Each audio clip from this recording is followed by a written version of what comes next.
Accusé de trafic sexuel, d'extorsion, de chantage, de pédocriminalité, de proxénétisme d'enfants, de possession de drogue, etc., etc., P. Diddy, le rappeur aux 100 millions d'albums vendus, est actuellement en prison. Il sera jugé à partir du 5 mai 2025 pour trafic sexuel et extorsion. Il risque la perpétuité. En attendant, il refuse de manger la nourriture venant de la prison par peur que quelqu'un l'empoisonne. L'établissement pénitentiaire l'a même placé dans une cellule anti-suicide, de peur qu'il finisse comme un certain Epstein. L'affaire P. Diddy fait trembler l'État profond américain puisque c'est l'affaire Epstein fois 1000. Malgré ça, très peu d'informations ne filtrent en France. Quelles sont les nouvelles avancées? Est-ce la fin de l'État profond américain? Et quelles sont les personnalités de pouvoir qui ont été filmées dans ces orgies? Découvrira-t-on des ramifications françaises visant l'État et l'Élysée? À ces questions répondront les journalistes Myriam Palomba, Sarah Frick, le psychologue Jean-Luc Robert et le docteur en brigittologie Lionel Labosse. Vous êtes sur Géopolitique Profonde, c'est parti!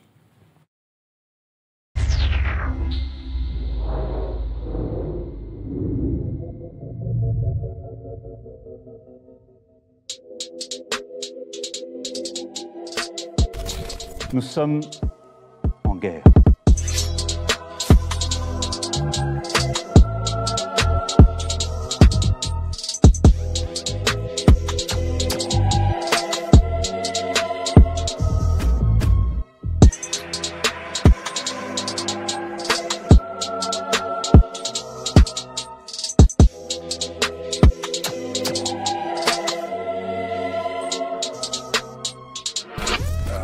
Il ne faut pas avoir peur.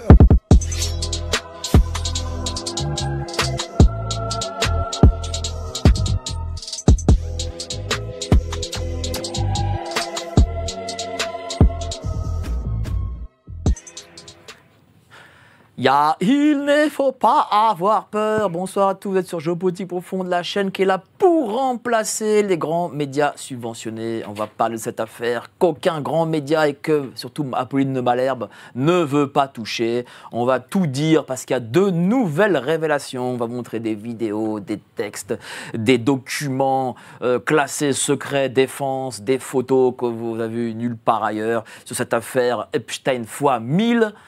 J'ai à mes côtés un plateau de professionnels, d'experts, de gens qui savent tout sur les bouts des doigts. Et donc, on va en discuter tous les 5. Mais avant ça, n'oubliez pas la lettre de Géopolitique Profonde. Elle est là, elle est entre mes mains.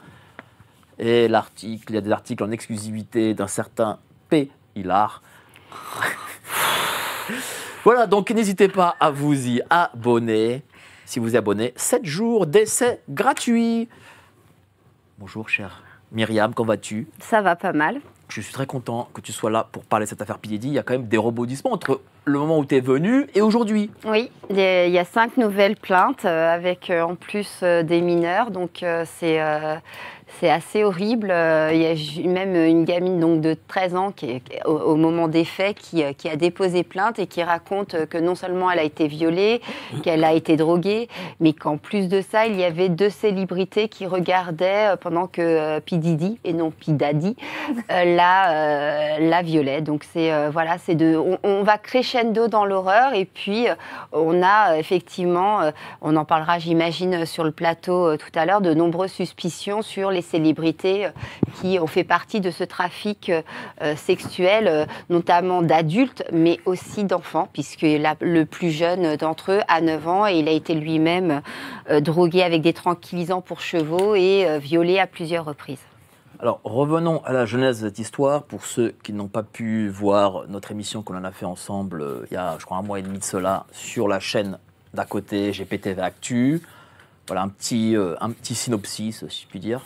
Rapide. Voilà. Donc, P. Diddy qui a été accusé de trafic sexuel, de racket et de transport à des fins de prostitution, a été donc emprisonné il y a quelques semaines. Et donc, on a découvert, après la perquisition de 2 de ses maisons, que, voilà, on a découvert des litres de produits pour bébé, de lubrifiants pour bébé, on a découvert des drogues, on a découvert tout un tas de choses. Et il s'avère que 120 plaintes ont été déposées pour viol, agression sexuelle, séquestration et j'en passe.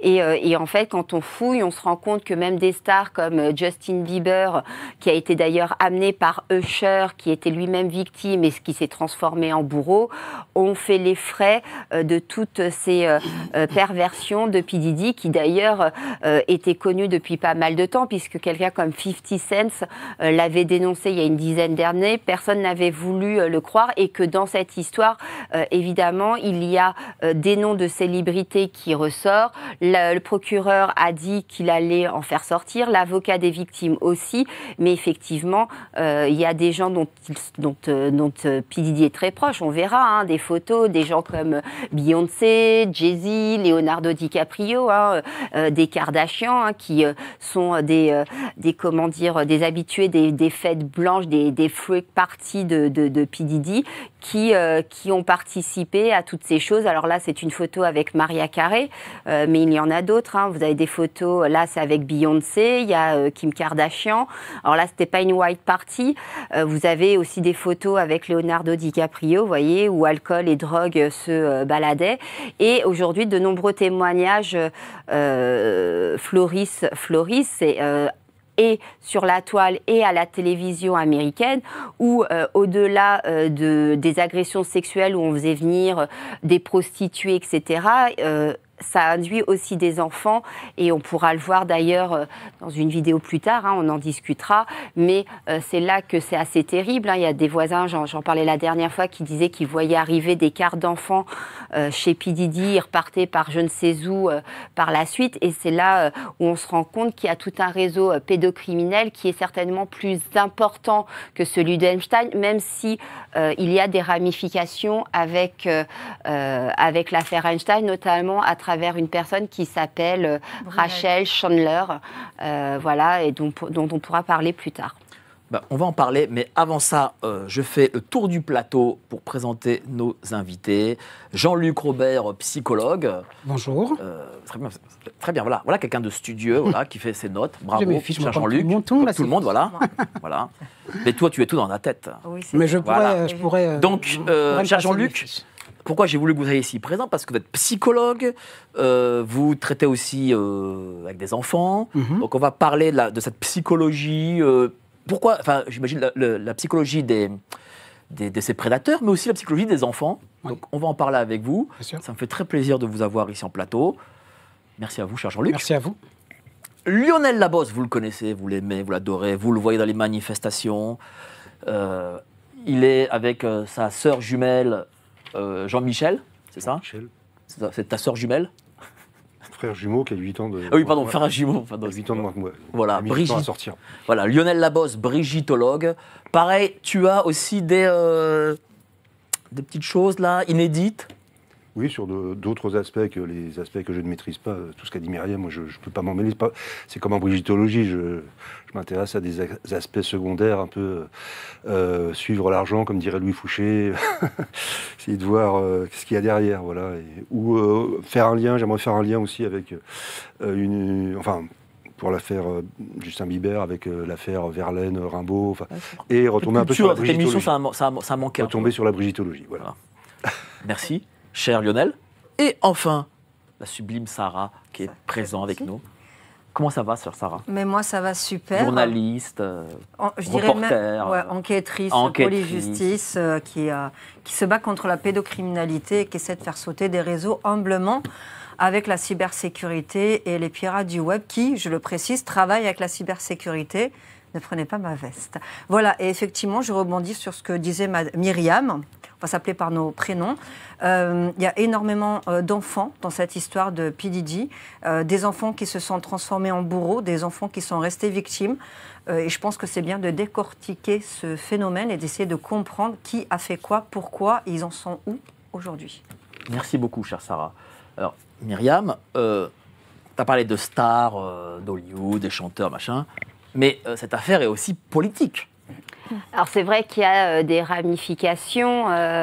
C'est d'ailleurs C'est d'ailleurs assez drôle enfin drôle, non c'est pas drôle, mais en tout cas aujourd'hui c'est vraiment un instrument dans la campagne électorale qui se déroule aux États-Unis, puisque ça a été repris par Kamala Harris et par Donald Trump, et qui d'ailleurs Donald Trump qui dénonce Kamala Harris dans cette histoire, et vous avez même il y a quelques jours comment il s'appelle Elon Musk qui lors de son discours en Pennsylvanie a dit que dans l'équipe de Kamala Harris, il y avait des marionnettistes et que ces marionnettistes, au même titre que Kamala Harris, étaient mêlés à l'affaire Epstein, et que si jamais Donald Trump passait, eh bien, il y aurait des révélations qui seraient faites. Donc, on en est là. Donc, effectivement, il y a des soupçons. Mais bon, pour l'instant, aucune preuve. En tout cas, il y a des sextapes qui se baladent.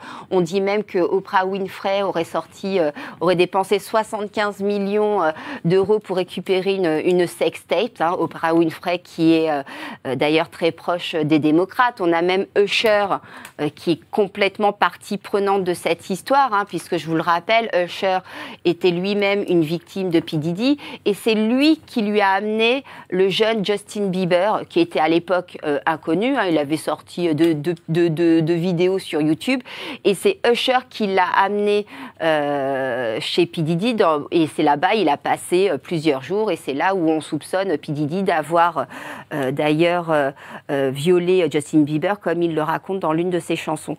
Et donc Usher a fait, il y a quelques jours, a pris position pour Kamala Harris, et il était en meeting avec elle. Mais tu as parlé surtout de stars, donc bon, on peut dire que c'est... Le fait que ce soit une orgie de stars, bon, ok, mais mettons ça de côté. Comme ce qui est important, c'est que derrière, il y a un vrai réseau pédocriminel où il y a des enfants qui sont abusés et qui disparaissent. Alors, moi, j'aimerais juste vous dire, voilà, on va voir je ne sais pas si on a la vidéo, mais il y a une vidéo où on voit P. Diddy alerter lors de cette fameuse soirée en disant il va falloir que les enfants disparaissent dans 15... Il fallait cacher voilà, les là. enfants. Voilà, je ne sais pas si on a le son. Il y a tout. On entend là le son? C'est nous qui n'entendons pas. Vas-y, tu peux commenter. Donc là, il y a P. Diddy qui dit à tout le monde qu'il va falloir que les enfants disparaissent parce qu'il a été prévenu que la police ou les services sociaux devraient arriver d'ici peu. Alors comment quelqu'un... Elle vient d'où cette vidéo? C'est une vidéo qui a été balancée, qui a fuité d'abord sur le dark web et qui est arrivée sur les réseaux sociaux et que voilà, on peut retrouver assez facilement. Et si vous voulez, comment quelqu'un comme P. Diddy, qui est très proche et qui a été énormément couvert notamment par le maire new-yorkais et par plein de ramifications, a-t-il pu être alerté que la police arrivait 30 minutes avant même qu'il fasse partir les enfants?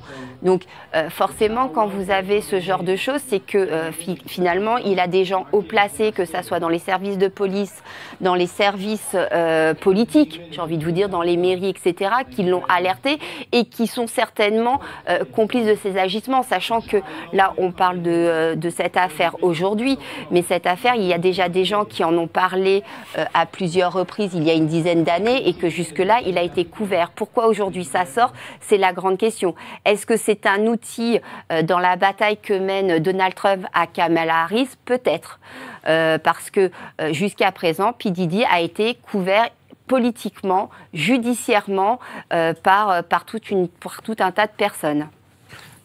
Est-ce que cette affaire, elle ne fait pas du tout de bruit en France déjà? Ce qui est quand même surprenant, je trouve. Est-ce que tu as une explication, le pourquoi du comment là-dessus? Alors, on ne peut pas dire qu'elle ne fait pas de bruit en France. Désolé, je n'ai pas vu sur TF1. Donc, non, mais de toute façon, TF1 et France 2, ils sont dans un monde parallèle. Oui, mais si ce n'est pas sur TF1 et France 2, Madame Durand et M. Dupont, ils ne sont pas au courant. Hein. C'est vrai. Bon, ils en parlent dans la presse People quand même. Là, j'ai vu, il y a quelques articles dans Le Point, etc. Mais effectivement, on ne rentre pas dans le fond du problème. Mais en France, il y a un gros problème, et ça, vous pourrez le confirmer. Hein. Sarah, tu pourras le confirmer. Il y a un gros problème avec la pédocriminalité. Même quand vous abordez des sujets comme le pédosatanisme, voilà, vous êtes tout de suite étiqueté. Il y a une grosse omerta sur ce genre de sujet, alors qu'on en parlait plutôt librement dans les années 2000 et 2010. Et aujourd'hui, on est l'un des pays où on ne peut pas aborder sereinement ces sujets, alors que c'est certainement le sujet le plus grave du monde. Voilà. Et comme on le sait, la pédocriminalité, c'est quelque chose qui rapporte beaucoup plus que tout le trafic avec la drogue. Ça rapporte plus d'argent. C'est ce qui génère le plus d'argent dans le monde. Donc, quand il y a des enfants qui sont utilisés pour des trafics sexuels et même des trafics d'organes, je crois que c'est un sujet où on ne peut pas se permettre de faire l'omerta. Et j'invite tous mes amis journalistes, évidemment, c'est entre guillemets, à faire leur travail. Mais toi, tu as, ça fait 20 ou 25 ans que tu es dans le milieu, tu es journaliste, tu as enquêté sur nombre d'affaires. Est-ce que cette affaire P. Diddy, est-ce que ça va au-delà de tout ce que tu as pu voir dans ta carrière? Non. Ouais, voilà. Ah, non. Est-ce que tu as pu voir d'autres? Ouais, j'ai pu voir d'autres choses dont je ne me tairai. Ah fallait dire oui alors, parce que là, non, je vais être obligé de te dire... t'es gentil, Mike, mais à un moment donné, j'ai reçu assez de menaces et assez de complications dans ma carrière pour... voilà, je ne vais pas en parler là je viens pour parler de P. Diddy, mais effectivement, j'ai vu des choses plus horribles que ça, oui. Bon, donc c'est... donc ça, en fait, mais malgré tout, plus horrible que ça, en même temps, j'ai envie de te dire, c'est déjà quand même sacrément horrible. Parce que, non, mais ce que je veux te dire, c'est que... Il y a quand même des témoignages qui parlent effectivement de rituels, etc. Vous avez l'ancien garde du corps de Jay-Z et de Beyoncé qui les a dénoncés pour sorcellerie, qui a évidemment parlé d'eux dans le cadre des parties de P. Diddy. Donc voilà, il y a des choses... Si vous voulez, quand on est capable de droguer un enfant de 9 ans pour le violer, et quand je dis violer, c'est donc le sodomiser avec en lui mettant des tranquillisants pour chevaux, je veux dire, l'horreur peut être imaginée. On est déjà dans l'horrible, vous voyez. Donc, qu'est-ce qui empêcherait ces gens-là de passer plus loin dans l'horrible? Enfin, je sais pas, notre ami psychologue pourra peut-être nous en dire davantage. Mais je veux dire, même si on va me prendre pour une folle, qu'on va me traiter de complotiste, de conspirationniste, je veux dire, déjà ça, c'est tellement horrible. Enfin, je veux dire, voilà. On t'a traité de tous ces noms, alors que la réalité est pire que ce que tu as pu dénoncer sur certains plateaux. Oui, voilà. Malheureusement, le temps me donne raison. Je dis malheureusement parce que moi, si j'en ai parlé, c'était pas pour faire du buzz, etc. C'était justement pour dénoncer. Bon, on m'a tiré à boulet rouge, même plus que ça. Hein. J'ai même été alpaguée quand même par un député à l'Assemblée nationale. Mais vraiment, il faut se poser des questions. Pourquoi en France, parler de pédocriminalité est interdit? Pourquoi les peines des pédocriminels sont aussi petites? Pourquoi on peut se retrouver avec 15 000 enfants prostitués de l'ASE alors que, je suis désolée, si vous avez des proxénètes devant un établissement de l'ASE, il suffit d'appeler la police. Hein. La police est capable de vérifier des passes sanitaires, n'est pas capable de s'occuper de ce genre de choses. Donc voilà, c'est-à-dire que les réseaux pédocriminels sont infiltrés un peu partout, que ça soit dans la politique, dans les services de justice et aussi dans les services judiciaires. C'est une réalité dont on ne veut pas parler parce qu'effectivement, c'est dangereux, c'est compliqué, vous recevez des menaces et que voilà. Mais est-ce qu'on connaît les objectifs hormis sexuels de Monsieur P. Diddy? Est-ce qu'il faisait chanter des personnalités? Est-ce que ça lui permettait de monter plus haut dans le monde de la musique, dans cette industrie? Est-ce que derrière, il a eu des retours d'ascenseur de la part de gens importants en Amérique? Ce qui est sûr, c'est que déjà, il était très proche d'Obama. Je veux dire, il a milité pour lui, il a participé à des campagnes pour faire voter les populations jeunes et afro-américaines. Donc voilà, il a été énormément couvert quand même par le directeur de Sony Music, Clive Davis. Donc il y a des gens quand même très haut placés dans le milieu du showbiz qui l'ont énormément couvert. Et ce qu'il faut savoir, c'est que cette façon de procéder, ce genre de soirée est très très courante dans le milieu du hip-hop. C'est-à-dire que c'est un milieu très macho. où on voit la femme dans les clips très... voilà, mais finalement, ce milieu, il y a beaucoup d'homosexuels, il y a des déviances sexuelles. Je ne parle pas de l'homosexualité comme une déviance sexuelle, hein, c'est pas ça que je veux dire, mais voilà, il y a, contrairement à l'image qu'il donne, c'est quelque chose de très courant, et ça fait 30 ans qu'on le sait, en fait, toutes ces choses-là, et que souvent, vous devez passer par cette espèce de rituel de passage pour être dans le milieu. Et d'ailleurs, il y a Tupac ou Notorious Big qui ont dénoncé ça, ont fini très mal. Et d'ailleurs, il y a une... assassinés. Ils ont été assassinés. Et d'ailleurs, il y a une plaignante qui raconte qu'elle a été violée et tabassée par P. Diddy parce que un soir dans une chambre d'hôtel, je crois à Manhattan, parce que justement elle lui avait dit qu'il était l'assassin de Notorious Big.